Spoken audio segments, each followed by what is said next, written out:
Hi, and welcome to this edition of Chats with Jason.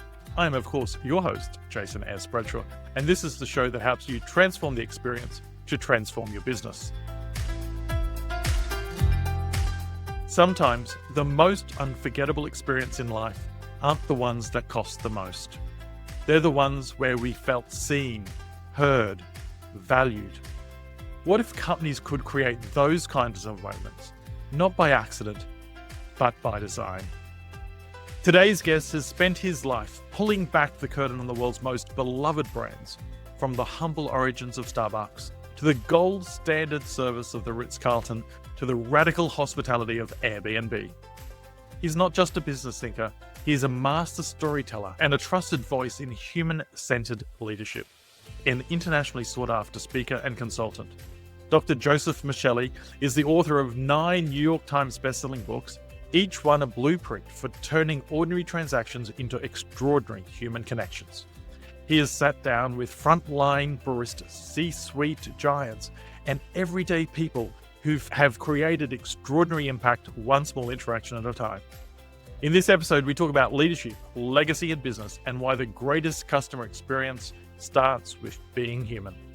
This is a conversation you didn't know you needed, with the one and only Dr. Joseph Michelli. Joseph, welcome to the show. Well, I'm still just trying to recover from that introduction, and you missed out the most important thing. And I got to work with Jason when he was at Volkswagen, leading the way on customer experience in Australia. So that was the thing you should have mentioned. The rest of it is just puffery, I think. Do you realize it is 9 years ago when you stood up in front of an audience for me in San Francisco, at the Ritz-Carlton in San Francisco? Almost a decade of knowing each other, and I know I've been following your work for longer than that, but they were great times. Yeah, and one of my favorite books is It's All About the CX, by the way. I really am glad to be here. This is not, me joining some host I've never heard of before. I am truly committed to trying to help illuminate whatever topic we're going to talk about with your audience today. Yeah, I appreciate it, Joseph. You've always been so generous with your time, and I should mention that not only have you spoken as a keynote presenter at events for me, you've also held small sessions with my team to help guide them on their journey. I've experienced both ends of the prism, where the consultant, Joseph, and the keynote speaker. Now, we'll get to some good news or some new news that your next book, which is bound to be another bestseller that's coming out later in the year in May. We'll get to that shortly. But first, I wanted to ask Joseph, you've studied and told the stories of legendary brands. I think we originally connected over your work with Mercedes-Benz and the Ritz-Carlton. But can you share a personal story of failure or challenge early in your career that shaped your perspective on customer experience? Oh, yeah. I had just left being a clinical psychologist. So I was working one-on-one with individuals trying to help them in a healthcare setting at Penrose St. Francis Healthcare System. I was promoted or volunteered into trying to help with organizational development between the Seventh-day Adventists and the Catholics as they merged their healthcare systems. And I was charged with elevating customer service or patient service. We didn't call it experience at the time. And so I went out, I researched how we could be consistent in executing with a flow, a template of interactions, and literally came up with a script of what every doctor or nurse in the hospital was supposed to say in every interaction. And I was amazed that nobody seemed to use the script. It was a true phenomena that humans didn't like to be told how to relate to other people in social interactions. It was such an abysmal top-down, tone-deaf approach. I probably made every mistake in the book over the course of my career, but what I do know now is it starts with listening. It starts with listening with your team members. It starts with listening with the customers. It starts with helping your team members listen to the customers. And yeah, we did everything wrong. There's a place for standardization or some key points and talking points in different interactions, but you can't script a human interaction and you can't microwave customer experience change. I try to do both.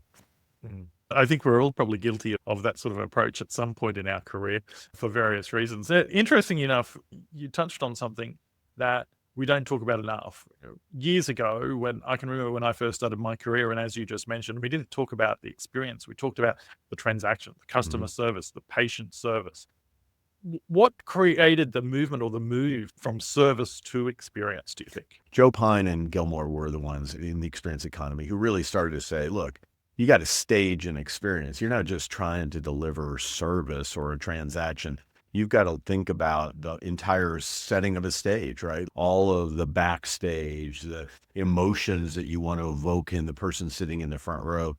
So I think that was the beginning. And they made a business case too. And they were suggesting that our society had moved from an industrial age into a service phase. And I think that got us talking about the experience economy over a service economy. And I think that got us moving in the direction that we are today.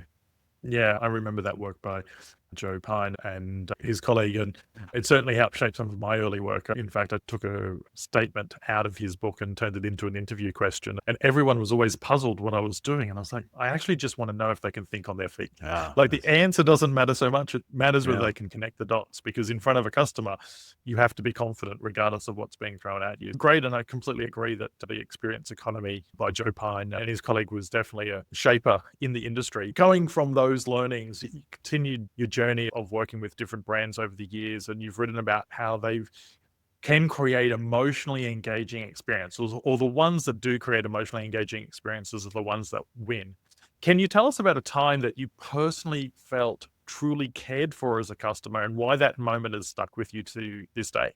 Yeah, I remember. And it's very similar to an experience that Howard Schultz, the CEO of Starbucks, told me happened to him, but they were very similar. But for me, I was dining at a restaurant. It was in Asia. I was in Singapore. I had just this fabulous experience at dinner. And then all of a sudden I noticed that the owner of the restaurant not only had been very attentive during the meal, but he actually opened the door and he walked me up to my car. I'm like, wow. It seemed like the restaurant was pretty full. He got a day job, but there was this sense of just really wanting to make sure I was okay. And Singapore is not an unsafe place. You could pretty much get to your car and not think anything bad is going to happen to you. But there's a sense of tucking you into the closure of the interaction at a level that just was oddly wonderful. And so I tell the story today that just a few extra steps and it made a difference. Yeah, the intentionality that the experience is that full 360 experience from the moment you arrive to the moment that you inevitably have to leave. So you've worked with the who's who of business, certainly companies like Airbnb and Starbucks and others. What's something that's completely surprised you when you've got behind the scenes of those iconic brands? I think that the leaders are so different. Like you'd think every one of these brands is led by some charismatic leader who just says, take this hill. I'm so eloquent. We're going to be the year of the customer or something. The leaders who run these brands have a heart for creating value for the people they serve and encouraging them to create value for the people they serve. It's pretty much that. And their styles are so different. So let's take a Tony Hsieh, rest his soul, from Zappos, who I worked with for a long time. I've quoted him in multiple books. He was in my Stronger Through Adversity book, as were you, I think. Yes. During the pandemic and right before his tragic death. But Tony was the most introverted, uncomfortable in social interaction, really quiet, super thinker. He's a lot of fun when you got to know him, but generally not super comfortable in a outgoing kind of way. And yet he led one of the most novel customer experience brands out there. And then you'll take a very buttoned up leader like Simon Cooper, who was then the general manager of the Ritz-Carlton when I worked with him, and very much buttoned up and polished and not particularly emotionally effusive. And then you take a Howard Schultz, who I just think is like one of my favorite people in the way he had such high emotional intelligence. So my point is just be yourself as a leader, but champion a common theme that the way we win in the marketplace is not only by executing great products, but delivering them in ways that are emotionally resonant with the people that we serve. Yeah, it's interesting that you share the diversity of the leadership, yet the commonality that they're all passionate about the experience that they deliver. And some have more focus on their employees than customers, and some just love on both. I remember many years ago now, be something like 20 years ago, actually two at Zappos when they were at Henderson before they moved downtown Vegas, I should say. And then just shortly after they'd moved downtown Vegas, I had the pleasure of meeting Tony Hsieh. And yeah, I understand what you say about awkward in social situations. And I'm guilty of this too. We'll ask, how's the weather? What's the trip like? I think his opening question was one that was about uncovering differences in customer experience, trying to learn and Yeah. genuinely being interested. A great man and someone that we lost too early. So much for building rapport, right? All the things they teach you in communication 101. That was not Tony, but he was No. incredibly visionary. Yeah, yeah. And you can see that, like, when he asked the question, he didn't ask it just to be awkward. He asked Yeah. it because he was genuinely curious about what others were doing and how that ultimately, I'm sure, could help him or how he could help them. Yeah. Interesting how our worlds have collided, I would say. Yeah, I've been blessed to work with brands that I think have had a reputation, and some of them in a consulting role and other times just being able to be a spokesperson for them. But I've really been blessed to be inside of those great brands. Just like you, I've worked with so many other companies that don't make it into my books, some of whom have much better stories to tell. It's just that there's no global recognition of the brand. Part of my journey in writing any book is to have a brand that treats its people well and treats its customers well and has a global footprint. Those are normally my efforts, and occasionally I'll vary. Zappos is a little bit on the edge of whether it had a global footprint because in Australia, for example, you can't use the brand per se, but No. reputationally, you're going to read about it in the Forbes or whatever it was at the time. Yeah, absolutely. A brand that, like you said, you can't get Zappos in Australia, but I think anyone, at least any CX professionals, definitely heard of them. You always get challenged. You've talked about a handful, or you've referenced a handful of leaders and their diversity of their approach, but their commonality, their share performance, their profit performance, some of them were privately traded at various times, it is phenomenal. No one can debate it. And the thing is, it's sustained. It's not, we're up this year, we're down the next. Yet we see other leaders out there, I won't name them, but other leaders out there that just focus on the bottom line. And we do see their profits go up and down so often. Why do you think in 2025 we still are having this conversation, shall we say, I was going to say argument, with C-suite executives around the importance of long-term investment in customer and employee experience? I think in some ways it's gotten worse. I think they know now, like this is a differentiator and it drives long-term success. The reality is very few people have an attention span of a gnat, right? So the idea that we will be patient with money is just not there. We're not patient with anything. And that urgency of everything has caused people to take shortcuts. And I think automation, for example, is a great shortcut in a lot of applications. Like it is a gift unto itself. Self-serve is amazing. But when I was in Australia, for example, it was almost, as a person from the US, at times I felt like everything was self-serve. I'd sit down in a restaurant, I had to get my QR code out. There was a dearth of humans who gave a damn about my existence, but there was really cool technology that facilitated and expedited a lot of the experience. And I think you just have to find this balance of patience and using people to help you elevate experiences above your technology. That's my answer. And I think there are a lot of people who just want the short-term results that they can get from cutting down headcount, taking the 800 number off of the website, not having a contact center that you can ever get a hold of any human being. All those are efficiencies that do support a bottom line for a period of time, but they make you more of a commodity and more of a faceless, nameless, amorphous entity for which loyalty is really hard to conjure up. Because the other guy's got the same app and the same technology, pretty much a parody. Yeah. And if they don't, they will quickly enough. Yeah. And it's interesting you talk about taking the 800 number down. In one of the businesses I'm involved in, one of Australia's major banks, someone that they interact with every single day, and they've literally removed the opportunity for their teams to call and speak to a human because they don't do enough business with them. Nothing says you're valuable when, as a customer, when they just remove service because you don't spend enough with them. And just go to the other side. Well, let's go back to Zappos again. That contact center, Tony would say, this is our profit center. The team is called a customer loyalty team. They're not called a contact center. The notion that I can call somebody who will really listen to me, who will talk to me, who will answer any question, who will give me suggestions beyond the shoes, who will tell me if we don't have the shoes in stock, I'll go try to find them at our competitor so that you can get them in time for your need. All of that stuff was considered to be a profit center that drove loyalty, not viewed as a cost center that was servicing nagging, complaining, whining customers, which is where I think a lot of people have viewed customers, like this annoyance that calls me for service after I made my money. And the next sale actually comes from that service. Here's one for you, Jason. And this is, I think, mind blowing. So let's assume you reached out to the contact center in Zappos because you couldn't find the product online. And let's say that I said to you, Jason, we don't have it, but I am going to look in the inventory of shoes.com or whatever the competitor is. And I found it there as best I can see in their inventory. It's not fully transparent, but I can see. And so I recommend you go and get it from them. Here's the SKU. And by the way, I'm just going to send you an email right afterwards, and I'm going to give you a bounce back code for 20% off your next purchase. Now, if you look at bounce back codes in general, their redemption is fairly low. But at Zappos, those codes were used something on the order of 60% of the time, which was like treble industry standards. And the point was really weird to me because in a way I just shopped you, and it's kind of like taking milk out of your refrigerator and finding out it's spoiled. And then you put it back in to drink another day for a 20% coupon. There's something wrong about that. Why would I trust you? You didn't have the product in the first place. But the point was, that's the way it works, really. You care more about me than the sale. So I'm going to reciprocate by realizing that you're going to take care of me in the next transaction. And my personal experience with Zappos is I end up spending more money than I was going to the first time.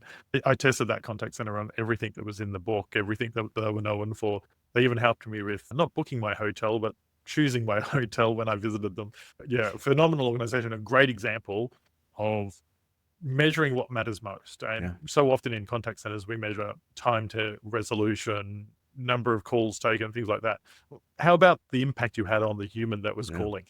Yeah. And did I form a personal emotional connection, a PEC? That was a big concept. And then was that person willing to answer a question like this? How likely are you, if you were in a service business, you would want to hire our person away from us? Think about that. It really is. Would you be willing to reach out to this person because they connected with you on such a level you want to have them on your sales force, your team, your service team? And I really do think that's that kind of question that matters most. Yeah, absolutely. So, Joseph, if you had to explain the heart of unforgettable customer experience to a 10-year-old, how would you put it? Yeah. I would try to help the 10-year-old understand that I can care for you. Like I can make sure you have a place to sleep and you have food, and I would care for you. And I could also care about you, meaning that I could worry about whether you're happy, whether you're joyful, whether you're in pain. And the heart of customer experience is making sure I do both those things, that I care about you and your basic needs. And I also really care about what happens in your life and how you feel about it. A fantastic explanation of customer experience. That was a dang hard question too, by the way. I just want to be on the record that I got through that question. You did get through that question, and you didn't get any advance notice about the question. So much fire already. Let's dive into the new book. All Business is Personal. One Medical's human-centered, technology-powered approach to customer engagement. What was the spark behind the book, and why is now the right time for it to come out? Yeah, a minute ago I said I have to have an internationally recognizable brand, and all of a sudden I'm talking about this brand called One Medical. Let's just realize there's also the word Amazon that goes right before One Medical, and so maybe it makes it relevant in other markets, whether it's Amazon Web Services or whatever you might be familiar with wherever you are in the world. The reason that this book came to be is I'd worked with UCLA Health Systems and an incredible leader, David Feinberg there, and his second in command, Amir Rubin. I was a consultant for them there. And then Amir went on to Stanford Medical Center and then on ultimately to One Medical. And I'm thinking, why did Amir leave Stanford and then end up at a place called One Medical? And then Amir calls me and says, Joseph, hey, let me explain to you what's going on over here at One Medical. And I really could use you to come over here and help us. And so I got to take this journey fairly early. Now, before Amir was a doctor by the name of Tom Lee, Harvard trained, also trained at Stanford Business School. And this guy set up a transformative, disruptive brand that I wanted to tell the story of and how people like Amir took it beyond. So in a nutshell, in the United States, to get an appointment with a primary care physician, you had to call in and get that appointment. And some receptionists would have to look through the schedule and they would get that appointment for you. And it seemed like it took too long. And there's a lot of effort on your part to get seen. So early on in the genesis of One Medical, Tom was asking, why do we have to do that? You typically would have to sit in a waiting room for some period of time. You'd have to go get weighed, and then you'd have to go sit in an exam room for some considerable period of time. Why do we have to have a double waiting area? Do we have to weigh every patient every time? If it's not even a relevant variable, why are we putting them through this emotional strange step. Lots of questions. Why does all the furniture look like it came from a bad IKEA experience? Like what? Why? And so this why question caused him to redesign. And they were based out of the Silicon Valley. So they were using technologists to develop their own technology. So the patients who went to One Medical could get their appointments via an app. They could get all their medical records via an app. The physicians were using an electronic medical record that they created proprietarily. They were saving the physicians time. Physicians would walk out from the treatment area to the waiting room. Patients were seen 97% of the time within 3 minutes of their scheduled appointment, walk directly into the exam room, no double waiting. All these things were redesigned. And it was so effective that they could charge an admission fee. So let's go back to the Gilmore Pine days when they said, if you create a really great experience, people will pay to have it done. You just pay to get in the stage show. And people paid a membership fee, kind of concierge medicine, but not really.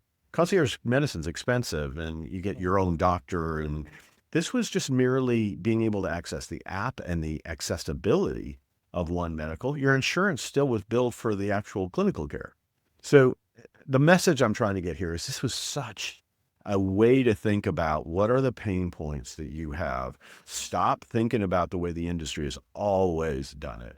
And let's start optimizing an ideal experience. And then let's develop technology if we need it, human solutions if we need it, processes if we need it, to bridge the gap between what we know we could deliver if we just started again, instead of iteratively trying to rectify this Frankenstein monster of a thing that we want to make prettier. Yeah, I love that it was the curiosity, asking of the why constantly around why have we, the industry, always done it this way? And one of the results that you shared, 97% of the time, patients are seen within 3 minutes of their appointment time. Yeah.